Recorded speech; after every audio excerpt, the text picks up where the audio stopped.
ವಿದ್ಯಾರ್ಥಿಗಳೇ, ತಮಗೆಲ್ಲರಿಗೂ ಮತ್ತೊಮ್ಮೆ ನಮ್ಮ ಕುಣಬಿ ಬ್ರದರ್ಸ್ ಯೂಟ್ಯೂಬ್ ಚಾನಲ್ಗೆ ಸ್ವಾಗತ. ವಿದ್ಯಾರ್ಥಿಗಳೇ, ಈ ಒಂದು ವಿಡಿಯೋದಲ್ಲಿ ಆದರ್ಶ ವಿದ್ಯಾಲಯ ಮತ್ತು ಮೊರಾರ್ಜಿ ದೇಸಾಯಿ ಪ್ರವೇಶ ಪರೀಕ್ಷೆಗಳ ಒಂದು ಪೂರ್ವ ತಯಾರಿಗಾಗಿ ನಾವು ಸಾಮಾನ್ಯ ವಿಜ್ಞಾನದ ಬಹು ಆಯ್ಕೆಯ ಕೆಲವೊಂದು ಪ್ರಶ್ನೋತ್ತರಗಳನ್ನು ಈಗ ನೋಡ್ತಾ ಹೋಗೋಣ.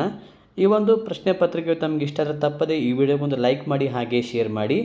ಹಾಗೆ ನಿಮಗೆ ಇದೇ ಥರ ಇನ್ನೂ ಹೆಚ್ಚಿನ ರೀತಿಯ ಲೈವ್ ಕ್ಲಾಸಸ್ಗಳು, ಹಾಗೆ ಕನ್ನಡದ ಭಾಷಣಗಳು, ಈ ಥರ ಹಲವಾರು ವೀಡಿಯೋಸ್ಗಳು ಬೇಕಾದಲ್ಲಿ ನಮ್ಮ ಕುಣಬಿ ಬ್ರದರ್ಸ್ ಯೂಟ್ಯೂಬ್ ಚಾನಲ್ನ ಸಬ್ಸ್ಕ್ರೈಬ್ ಮಾಡಿಕೊಂಡು ನಿಮ್ಮ ಸ್ನೇಹಿತರಿಗೂ ಸಹ ಈ ವೀಡಿಯೋಸ್ಗಳನ್ನು ಶೇರ್ ಮಾಡಿ. ಹಾಗಾದರೆ ಬನ್ನಿ ವಿದ್ಯಾರ್ಥಿಗಳೇ, ಸಾಮಾನ್ಯ ವಿಜ್ಞಾನದ ಬಹು ಆಯ್ಕೆಯ ಪ್ರಮುಖ ಮಾದರಿ ಪ್ರಶ್ನೆಗಳನ್ನೀಗ ನೋಡ್ತಾ ಹೋಗೋಣ ಒಂದೊಂದಾಗಿ.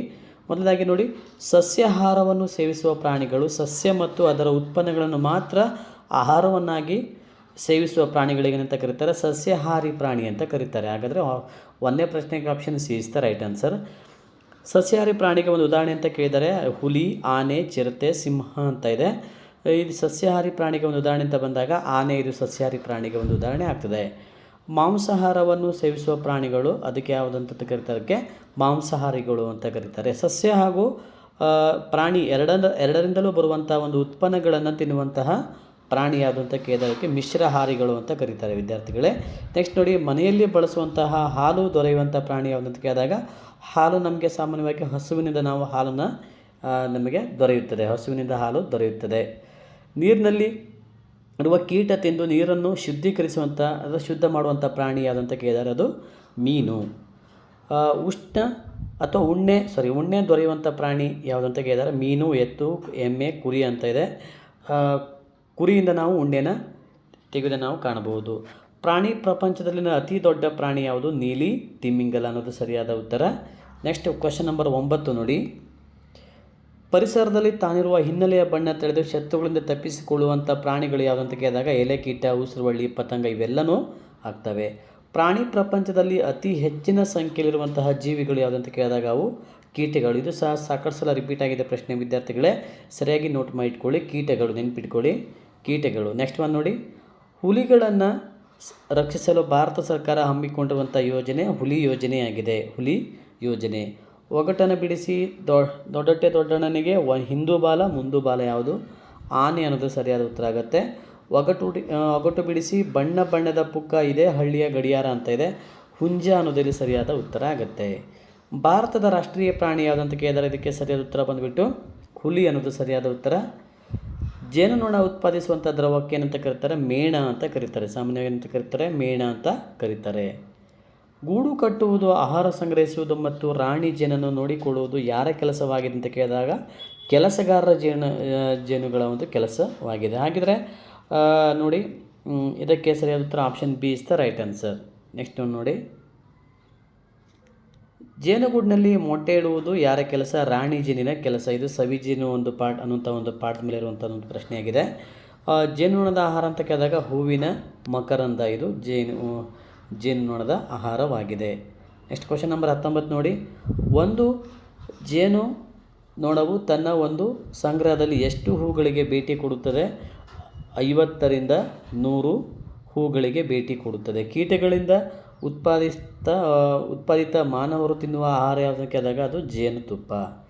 ಬಿಸಿಲಿನಿಂದ ತನ್ನನ್ನು ರಕ್ಷಿಸಿಕೊಳ್ಳಲು ಬೆನ್ನ ಮೇಲೆ ಎಲೆ ಹೊತ್ತು ತಿರುಗುವಂಥ ಇರುವೆ ಛತ್ರಿ ಇರುವೆ ಅನ್ನೋದು ಸರಿಯಾದ ಉತ್ತರ. ನೆಕ್ಸ್ಟ್ ಒನ್ ನೋಡಿ, ಹುಲ್ಲಿನ ಜಾತಿಗೆ ಸೇರಿದ ಸಸ್ಯ ಬಿದಿರು ಅಂತಾಗತ್ತೆ. ನೆಕ್ಸ್ಟ್ 23, ಕಾಡನ್ನು ಉಳಿಸು, ಬೆಳೆಸು ಮತ್ತು ಬಳಸು ಇದು ಯಾರ ಅಥವಾ ಯಾವ ಚಳವಳಿಯ ಘೋಷಣೆ ಆಗಿದೆ? ಚಿಪ್ಕೋ, ಅಪ್ಪಿಕೋ, ಪರಿಸರ ಸಂರಕ್ಷಣೆ ಯಾವುದಲ್ಲ ಅಂತ ಇದೆ. ಅಪ್ಪಿಕೋ ಚಳವಳಿ ಅನ್ನೋದು ಸರಿಯಾದ ಉತ್ತರ. ಹೂಜಿಗಿಡ, ಕೊಬ್ರಲಿಲ್ಲಿ ಮತ್ತು ಡ್ರಾಸೆರಾ ಈ ಸಸ್ಯಗಳು ಯಾವುದಕ್ಕೆ ಉದಾಹರಣೆ ಆಗಿವೆ? ಕೀಟಹಾರಿ ಸಸ್ಯಗಳಿಗೆ ಉದಾಹರಣೆ ಆಗಿವೆ. ಸಸ್ಯ ಪ್ರಪಂಚದಲ್ಲಿ ಅತಿ ದೊಡ್ಡ ಬೀಜ ಕೋಕೋಡಿ ಮೇರ್ ಅನ್ನೋದು ಸರಿಯಾದ ಉತ್ತರ. ತಮ್ಮ ಜಾಲದಿಂದ ಮಣ್ಣಿನ ಕಣಗಳನ್ನು ಹಿಡಿದಿರುವುದು ಬೇರುಗಳು ಅನ್ನೋದು ಸರಿಯಾದ ಉತ್ತರ. ಮರಗಳ ಮೇಲೆ ಬೆಳೆಯುವ ಅಪ್ಪು ಸಸ್ಯಗಳ ಬೇರು ಇರುವ ಬಣ್ಣ ಹಸಿರು ಬಣ್ಣ. ಸಸ್ಯ ಜಗತ್ತಿನ ಅತ್ಯಂತ ದೊಡ್ಡ ಹೂವು ರಪ್ಲೇಶಿಯಾ ಅನ್ನೋದು ಸರಿಯಾದ ಉತ್ತರ. ರಪ್ಲೇಶಿಯಾ. ಯಾವ ಹೂವಿನಿಂದ ಗುಲ್ಕನ್ ಎಂಬ ಸಿಹಿಯನ್ನು ತಯಾರಿಸುತ್ತಾರೆ? ಗುಲಾಬಿ ಹೂವಿನಿಂದ ಗುಲ್ಕನ್ ಎಂಬ ಸಿಹಿಯನ್ನು ತಯಾರಿಸುತ್ತಾರೆ. ನೆಕ್ಸ್ಟ್ ಒನ್ ನೋಡಿ, ಜಲಸಸ್ಯದ ಅತ್ಯಂತ ಚಿಕ್ಕ ಹೂವು ಉಲ್ಪಿಯಾ ಅನ್ನೋದು ಸರಿಯಾದ ಉತ್ತರ. ನೀರು ದ್ರವ ಸ್ಥಿತಿಯಿಂದ ಅನಿಲ ಸ್ಥಿತಿಗೆ ಬದಲಾಗುವುದನ್ನು ನಾವೆಂತ ಕರಿತೀವಿ? ಆವಿಕರಣ ಅಂತ ಕರಿತೀವಿ. ಮಳೆಯ ಹನಿಗಳು ಹೆಚ್ಚು ತಂಪಾದಾಗ ಮಂಜುಗಡ್ಡೆಯ ಸಣ್ಣ ಗೋಲಗಳಾಗಿ ಭೂಮಿಗೆ ಬೀಳುವುದು ಅಂತ ಕೇಳಿ ಆಲಿಕಲ್ಲುಗಳು ಅನ್ನೋದು ಸರಿಯಾದ ಉತ್ತರ. ಉಪ್ಪು ನೀರು ಅಥವಾ ಸಮುದ್ರದ ನೀರಿನ ಪ್ರಮಾಣ ಅಂತ ಕೇಳಿದರೆ 97.2 ಅನ್ನೋದು ಸರಿಯಾದ ಉತ್ತರ. ನೀರಿನ ಘನರೂಪ ಮಂಜುಗಡ್ಡೆ ಅನ್ನೋದು ಸರಿಯಾದ ಉತ್ತರ. ನೆಕ್ಸ್ಟ್ ಒನ್ ನೋಡಿ, ಭೂಮಿಯ ಮೇಲೆ ಬಳಸಲು ಯೋಗ್ಯವಾದ ನೀರಿನ ಪ್ರಮಾಣ 1%. ನೆಕ್ಸ್ಟ್ ಒನ್, ಜಲಾಶಯಗಳ ನೀರನ್ನು ಶುದ್ಧೀಕರಿಸಲು ಸಾಕುವ ಪ್ರಾಣಿ ಮೀನು. ಭಾರತದಲ್ಲಿ ಅತಿ ಹೆಚ್ಚು ಮಳೆ ಬೀಳುವಂಥ ಪ್ರದೇಶ ಮೇಘಾಲಯದ ಮೌಸಿನ್ ರಾಮ್ ಅನ್ನೋದು ಸರಿಯಾದ ಉತ್ತರ. ಮೇಘಾಲಯದ ಮೌಸಿನ್ ರಾಮ್. ಹಾಗಾದರೆ ಕರ್ನಾಟಕದಲ್ಲಿ ಅತಿ ಹೆಚ್ಚು ಮಳೆ ಬೀಳುವಂಥ ಸ್ಥಳವನ್ನು ಕಮೆಂಟ್ ಮಾಡಿ ತಿಳಿಸಿ ವಿದ್ಯಾರ್ಥಿಗಳೇ. ಹಾಗೆ ವಿದ್ಯಾರ್ಥಿಗಳೇ, ಯಾರೆಲ್ಲ ಈ ಒಂದು ಕ್ಲಾಸನ್ನು ಕೇಳ್ತಾ ಇದ್ದಾರೆ, ನಿಮಗೆ ಈ ಒಂದು ಕ್ಲಾಸ್ ಇಷ್ಟ ಇದ್ದರೆ ತಪ್ಪದೆ ಈ ವಿಡಿಯೋ ಒಂದು ಲೈಕನ್ನು ಮಾಡಿ, ಹಾಗೆ ನಿಮ್ಮ ಸ್ನೇಹಿತರಿಗೂ ಈ ವಿಡಿಯೋಸ್ಗಳನ್ನು ಶೇರ್ ಮಾಡಿ. ಇಲ್ಲಿ ನೋಡಿ, ನೆಕ್ಸ್ಟ್ ನಾನು ಬಿ ಆಗೊಂಬೆ ಅಂತಂತ ಹೇಳಿ ಈ ಕ್ವಶನ್ ಕೇಳಿದೆ, ಆಗೊಂಬೆ ಅಂತ ಬಂತು. ನೆಕ್ಸ್ಟ್ ನೋಡಿ, ನೀರಿನ ಗುಣಮಟ್ಟವನ್ನು ಕಾಪಾಡುವ ಸಲುವಾಗಿ ನೇಮಕವಾಗಿರುವಂಥ ಸರ್ಕಾರಿ ಸಂಸ್ಥೆ ಮಾಲಿನ್ಯ ನಿಯಂತ್ರಣ ಮಂಡಳಿ ಎಂದು ಸರಿಯಾದ ಉತ್ತರ. ನೀರನ್ನು ಶುದ್ಧೀಕರಿಸಲು ಬಳಸುವಂಥ ರಾಸಾಯನಿಕ ಕ್ಲೋರಿನ್ ಅನ್ನುವಂಥದ್ದು ಸರಿಯಾದ ಉತ್ತರ. ಶಕ್ತಿ ಪ್ರಧಾನವಾದ ಆಹಾರದ ಘಟಕಗಳು ಅಂತ ಕೇಳಿದಾಗ ಮೆದಸು ಮತ್ತು ಶರ್ಕರ ಪಿಷ್ಟಗಳು. ಬೆಳವಣಿಗೆಗೆ ಸಹಾಯ ಮಾಡುವ ಆಹಾರದ ವಸ್ತುಗಳು ಪ್ರೋಟೀನ್ಗಳು ಆಗಿವೆ. ದೇಹದ ರಚನೆ ಆರೋಗ್ಯ ರಕ್ಷಣೆ ಮಾಡುವ ಆಹಾರ ಪದಾರ್ಥಗಳು ಆಯ್ಕೆ ಎ ಮತ್ತು ಬಿ ಅಂದರೆ ಖನಿಜಗಳು ಮತ್ತು ಲವಣಗಳು ಅನ್ನೋದು ಸರಿಯಾದ ಉತ್ತರ ಆಗುತ್ತೆ. ಕೊಬ್ಬಿನ ಅಂಶ ಹೆಚ್ಚಾಗಿರುವಂಥ ಒಂದು ಪದಾರ್ಥ ಅಂತ ಕೇಳಿದಾಗ ತುಪ್ಪ, ಬೆಣ್ಣೆ, ಕಡಲೆಕಾಯಿ ಎಣ್ಣೆ. ನೆಕ್ಸ್ಟ್ ಒನ್ ನೋಡಿ, ಅವರೆಕಾಯಿಲಿರುವ ಪೋಷಕಾಂಶ ಯಾವುದಂತ ಕೇಳಿದರೆ ಇಲ್ಲಿ ಪ್ರೋಟೀನ್ ಅನ್ನೋದು ಸರಿಯಾದ ಉತ್ತರ. ಸೂರ್ಯನ ಬೆಳಕಿನ ಜೀವಸತ್ವ ವಿಟಮಿನ್ ಡಿ. ಜೀವಸತ್ವ ಎಯ ಕೊರತೆಯಿಂದ ಬರುವಂಥ ರೋಗ ಅಂತ ಕೇಳಿದರೆ ರಾತ್ರಿ ಕುರುಡು ಅನ್ನೋದು ಸರಿಯಾದ ಉತ್ತರ. ನೆಕ್ಸ್ಟ್ ಒನ್ ನೋಡಿ, ಜೀವಸತ್ವ ಸಿಯ ಕೊರತೆಯಿಂದ ಬರುವಂಥ ರೋಗ ಅಂತ ಕೇಳಿದರೆ ಸ್ಕರ್ವಿ ರೋಗ. ಜೀವಸತ್ವ ಡಿಯ ಕೊರತೆಯಿಂದ ಬರುವಂಥ ರೋಗನ ಕೇಳಿದರೆ ಜೀವಸತ್ವ ಡಿಯ ಕೊರತೆಯಿಂದ ರಿಕೆಟ್ಸ್ ಅನ್ನುವಂಥ ರೋಗ ಬರುವಂಥದ್ದು ವಿದ್ಯಾರ್ಥಿಗಳೇ. ನೆಕ್ಸ್ಟ್ ಒನ್ ನೋಡಿ, ದೇಹಕ್ಕೆ ಅಗತ್ಯವಾದಷ್ಟು ಎಲ್ಲ ಪೌಷ್ಟಿಕಾಂಶಗಳನ್ನು ಒದಗಿಸುವಂತಹ ಆಹಾರ ಅಂತ ಕೇಳಿದ್ದಾರೆ. ಹೌದಾ, ಆಹಾರ ಯಾವುದಂತ ಕೇಳಿದ್ದಾರೆ. ಇದಕ್ಕೆ ಸರಿಯಾದ ಉತ್ತರ ಬಂದುಬಿಟ್ಟು ನೋಡಿ, ಸಮತೋಲನ ಆಹಾರ ಅನ್ನೋದು ಸರಿಯಾದ ಉತ್ತರ. ಅಯೋಡಿನ್ ಲವಣದ ಕೊರತೆಯಿಂದ ಬರುವಂಥ ರೋಗ ಗಳಗಂಡ ರೋಗವಾಗಿದೆ. ಮೂಳೆ ಮತ್ತು ಹಲ್ಲುಗಳ ಆರೋಗ್ಯಕ್ಕೆ ಅಗತ್ಯವಾಗಿರುವಂತಹ ಜೀವಸತ್ವ ಅಂತ ಕೇಳಿದರೆ ವಿಟಮಿನ್ ಡಿ ಜೀವಸತ್ವ. ನೆಕ್ಸ್ಟ್ ಒನ್ ನೋಡಿ, ಹೃದಯ ಮತ್ತು ಜೀರ್ಣಾಂಗ ವ್ಯವಹಾರದ ಆರೋಗ್ಯಕ್ಕೆ ಬೇಕಾದ ಜೀವಸತ್ವ ಬಿ. ಅಕ್ಕಿಯನ್ನು ಹೆಚ್ಚು ಪಾಲಿಶ್ ಮಾಡಿದರೆ ನಾಶವಾಗುವಂಥ ಜೀವಸತ್ವ ಯಾವುದಂತ ಕೇಳಿದಾಗ ಬಿ ಜೀವಸತ್ವ ನಾಶವಾಗುತ್ತದೆ. ಕರಾವಳಿ ಜಿಲ್ಲೆಗಳಾದ ಮಂಗಳೂರು, ಉಡುಪಿಯಲ್ಲಿನ ವಿಶೇಷ ಅಡುಗೆ ಆಹಾರ ಅಂತಂದರೆ ಮೀನಿನ ಅಡುಗೆ ಅನ್ನೋದು ಸರಿಯಾದ ಉತ್ತರ. ಕರ್ನಾಟಕದ ಜಿಲ್ಲೆಗಳಲ್ಲಿನ ವಿಶೇಷ ಅಡುಗೆ ಜೋಳದ ರೊಟ್ಟಿ. ಮಾನವನ ಉಸಿರಾಟದ ಅಂಗಗಳು ಶ್ವಾಸಕೋಶ ಅನ್ನೋದು ಸರಿಯಾದ ಉತ್ತರ. ನೆಕ್ಸ್ಟ್ ಒನ್, ಆಕ್ಸಿಜನನ್ನು ಒಳಗೆ ತೆಗೆದುಕೊಂಡು ಕಾರ್ಬನ್ ಡೈಆಕ್ಸೈಡನ್ನು ಹೊರಬಿಡುವಂಥ ಪ್ರಕ್ರಿಯೆ ಅಂತ ಕರೀತಾರೆ, ಅದಕ್ಕೆ ಉಸಿರಾಟ ಅಂತ ಕರೀತಾರೆ. ಉಸಿರಾಟ ಅನ್ನೋದು ಸರಿಯಾದ ಉತ್ತರ. ನೆಕ್ಸ್ಟ್ ಒನ್ ನೋಡಿ, ನಾವು ಉಸಿರಾಡಲು ಬೇಕಾಗುವ ಅತ್ಯವಶ್ಯಕ ಅನಿಲ ಆಮ್ಲಜನಕ. ದೇಹದ ಎಲ್ಲ ಭಾಗಗಳಿಗೆ ರಕ್ತವನ್ನು ಹರಿಸುವಂಥ ಅಂಗ ಯಾವುದಂತ ಕೇಳಿದ್ದಾರೆ. ಇದಕ್ಕೆ ಸರಿಯಾದ ಉತ್ತರ ಬಂದುಬಿಟ್ಟು ನೋಡಿ, ಅಂಗ ಅಂತ ಕೇಳಿದ್ದಾರೆ. ದ ರೈಟ್ ಆನ್ಸರ್ ಇಸ್ ಯಾವುದಾಗತ್ತೆ ನೋಡಿ, ದೇಹದ ಎಲ್ಲ ಭಾಗಗಳಿಗೆ ರಕ್ತವನ್ನು ಹರಿಸುವಂಥ ಅಂಗ ಹೃದಯ ಅಂತ ಆಗುತ್ತೆ. ಹೃದಯ ಸರಿಯಾದ ಉತ್ತರ. ಆಹಾರವು ಜೀರ್ಣವಾಗಿ ರಕ್ತವನ್ನು ಸೇರುವಂಥ ಕ್ರಿಯೆ ಜೀರ್ಣಕ್ರಿಯೆ ಅನ್ನೋದು ಸರಿಯಾದ ಉತ್ತರ. ನಮ್ಮ ದೇಹದ ವಿಸರ್ಜನಾ ಅಂಗಗಳು ಮೂತ್ರಪಿಂಡಗಳು ಅನ್ನೋದು ಸರಿಯಾದ ಉತ್ತರ. ಮೂತ್ರಪಿಂಡಗಳು. ಕಲ್ಮಶಗಳನ್ನು ಬೆವರಿನ ರೂಪದಲ್ಲಿ ಹೊರಹಾಕುವಂಥ ಅಂಗ ಚರ್ಮ.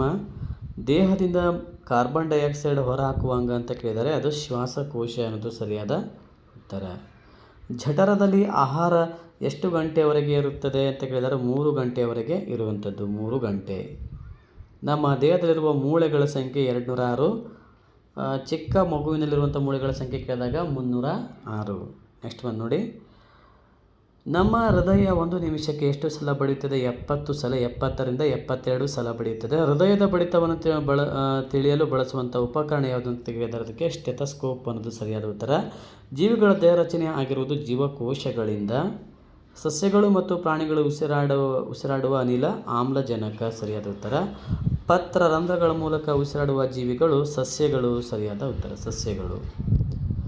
ತಮ್ಮ ಆಹಾರವನ್ನು ತಾವೇ ತಯಾರಿಸಿಕೊಳ್ಳುವಂಥ ಜೀವಿಗಳು ಪರಪೋಷಕಗಳು ಅಂತ ಕರೀತಾರೆ. ಪರಪೋಷಕಗಳು. ಸೂರ್ಯನ ಬೆಳಕು, ಪತ್ತರಯುಕ್ತ ನೀರು, ಖನಿಜ ಲವಣ, ಕಾರ್ಬನ್ ಡೈಆಕ್ಸೈಡ್ಗಳನ್ನು ಬಳಸಿಕೊಂಡು ಹಸಿರು ಸಸ್ಯಗಳು ಆಹಾರವನ್ನು ತಯಾರಿಸುವಂಥ ಪ್ರಕ್ರಿಯೆ ದ್ಯುತಿ ಸಂಶ್ಲೇಷಣೆ ಪ್ರಕ್ರಿಯೆ. ಪ್ರಾಣಿಗಳು ತಮ್ಮ ಆಹಾರವನ್ನು ತಾವೇ ತಯಾರಿಸಿಕೊಳ್ಳುವುದಿಲ್ಲ, ಆದ್ದರಿಂದ ಇವುಗಳನ್ನು ಪರಪೋಷಕಗಳು ಅಂತ ಕರೀತಾರೆ. ಡ್ರಾಸೆರಾ, ನೆಪಂಥಿಸ್, ಯೂಟ್ರಿಕ್ಯುಲೇರಿಯಾ ಸಸ್ಯಗಳು ಮತ್ತು ತಮ್ಮ ಆಹಾರವನ್ನು ತಾವೇ ತಯಾರಿಸಿಕೊಂಡು ನೈಟ್ರೋಜನ್ ಅವಶ್ಯಕತೆಗಳಿಗಾಗಿ ಕೀಟಗಳನ್ನು ಅವಲಂಬಿಸಿವೆ, ಆದ್ದರಿಂದ ಇವುಗಳನ್ನು ಕೀಟಹಾರಿ ಸಸ್ಯಗಳು ಅಂತ ಕರೀತಾರೆ. ಕೀಟಹಾರಿ ಸಸ್ಯಗಳು. ಮಿಶ್ರಹಾರಿ ಪ್ರಾಣಿಗಳ ಉದಾಹರಣೆಗಳು ಚಿರತೆ ಮತ್ತು ಸಿಂಹ. ಇವು ಮಿಶ್ರಹಾರಿ ಪ್ರಾಣಿಗಳು ಆಗಿದ್ದಾವೆ. ಮಾಂಸಾಹಾರಿ ಪ್ರಾಣಿಗಳು ಹುಲಿ, ಹೈನಾ, ಶಾರ್ಕ್, ಮೀನು ಇವೆಲ್ಲ ಮಾಂಸಾಹಾರಿ ಪ್ರಾಣಿಗಳು. ಸಸ್ಯಾಹಾರಿ ಪ್ರಾಣಿಗಳಿಗೆ ಉದಾಹರಣೆ ಕಾಂಗರು ಅನ್ನೋದು ಆಗಿದೆ. ಕಾಂಗರು.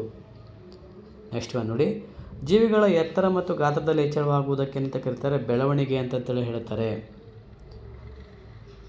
ಜೀವಿಯೊಂದು ತನ್ನನ್ನೇ ಹೋಲುವ ಮರಿ ಜೀವಿಗಳಿಗೆ ಜನ್ಮ ನೀಡುವುದು ಸಂತಾನೋತ್ಪತ್ತಿ ಅಂತ ಕರೀತಾರೆ. ಸಂತಾನೋತ್ಪತ್ತಿ. ಒಂದು ಜೀವಿಯ ಜನನ ಮತ್ತು ಮರಣಗಳ ನಡುವಿನ ಜೀವಿತಾವಧಿ ಅಂತ ಕರೀತಾರೆ. Option B is the right answer. ಆನೆಯ ಸರಾಸರಿ ಜೀವಿತಾವಧಿ 70 ವರ್ಷ. ಹಾಗಿದ್ರೆ ಅತಿ ಹೆಚ್ಚು ಜೀವಿತಾವಧಿ ಹೊಂದಿರುವಂಥ ಪ್ರಾಣಿ ಯಾವುದಂತ ಕಮೆಂಟ್ ಮಾಡಿ ತಿಳಿಸಿ ವಿದ್ಯಾರ್ಥಿಗಳೇ. ಒಂದು ವರ್ಷ ಅಥವಾ ಒಂದು ಋತುವಿನ ಅವಧಿಯಲ್ಲಿ ಹೂ ಬಿಟ್ಟು ಕಾಯಿಯಾಗಿ ಹಣ್ಣಾದ ಮೇಲೆ ನಾಶವಾಗುವಂಥ ಸಸ್ಯಗಳು ಏಕವಾರ್ಷಿಕ ಸಸ್ಯಗಳಾಗಿದ್ದಾವೆ. ಏಕವಾರ್ಷಿಕ ಸಸ್ಯಗಳು.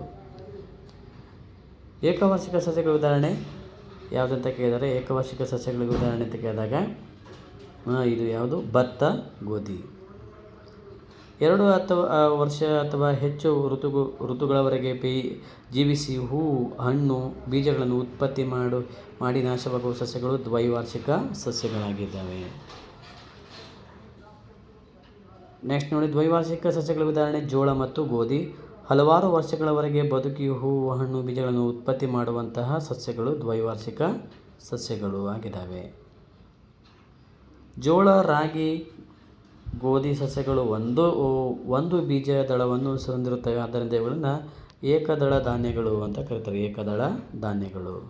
ಹುರುಳಿ, ಶೇಂಗಾ, ತೊಗರಿ ಸಸ್ಯಗಳು 2 ಬೀಜಗಳನ್ನು ಹೊಂದಿರುತ್ತವೆ, ಆದ್ದರಿಂದ ಇವುಗಳನ್ನು ದ್ವಿದಳ ಧಾನ್ಯಗಳು ಅಂತ ಕರೀತಾರೆ. ಸಸ್ಯ ಮೂಲ ಆಹಾರ ಪದಾರ್ಥಗಳು ಪರಂಗಿ ಹಣ್ಣು ಅನ್ನೋದು ಸರಿಯಾದ ಉತ್ತರ. ಪರಂಗಿ ಹಣ್ಣು.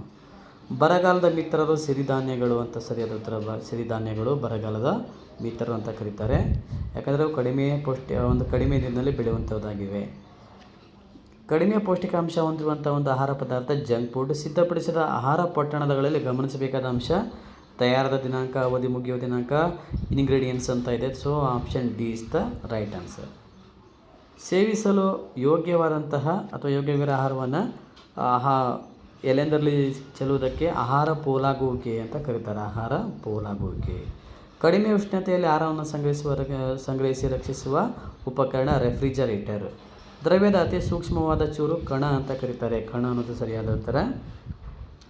ಯಾವ ವಸ್ತುವು ಸ್ಥಳವನ್ನು ಆಕ್ರಮಿಸುವುದು ಹಾಗೂ ರಾಶಿಯನ್ನು ಹೊಂದಿದೆಯೋ ಅದು ದ್ರವ್ಯ ಅಂತ ಕರೀತಾರೆ. ದ್ರವ್ಯ ಅಂತ ಕರೀತಾರೆ. ನೆಕ್ಸ್ಟ್ ಒನ್ ನೋಡಿ, ಕೊನೆಯ ಪ್ರಶ್ನೆ. ಯಾವ ವಸ್ತುವಿನಲ್ಲಿ ಕಣಗಳು ನಿರ್ದಿಷ್ಟವಾಗಿ ಒತ್ತೊತ್ತಾಗಿ ಇರುತ್ತೆ ಅದಕ್ಕೆ ಅದು ಇಟ್ಟಿಗೆ ಸರಿಯಾದ ಉತ್ತರ. ಓಕೆ ವಿದ್ಯಾರ್ಥಿಗಳು, ಇಲ್ಲಿಯವರೆಗೆ ಈ ಒಂದು ಕ್ಲಾಸ್ ಕೇಳೋದಕ್ಕೆ ತಮಗೆಲ್ಲರಿಗೂ ಧನ್ಯವಾದಗಳು. ಇದೇ ಥರ ಇನ್ನೂ ಹೆಚ್ಚಿನ ರೀತಿಯ ಕ್ಲಾಸಸ್ಗಳು ಬೇಕಾದಲ್ಲಿ ನಮ್ಮ ಕುಣಬಿ ಬ್ರದರ್ಸ್ ಯೂಟ್ಯೂಬ್ ಚಾನಲನ್ನು ಸಬ್ಸ್ಕ್ರೈಬ್ ಮಾಡಿಕೊಂಡು ನಿಮ್ಮ ಸ್ನೇಹಿತರಿಗೂ ಸಹ ಈ ವಿಡಿಯೋಸ್ಗಳನ್ನು ಶೇರ್ ಮಾಡಿ. ಧನ್ಯವಾದ.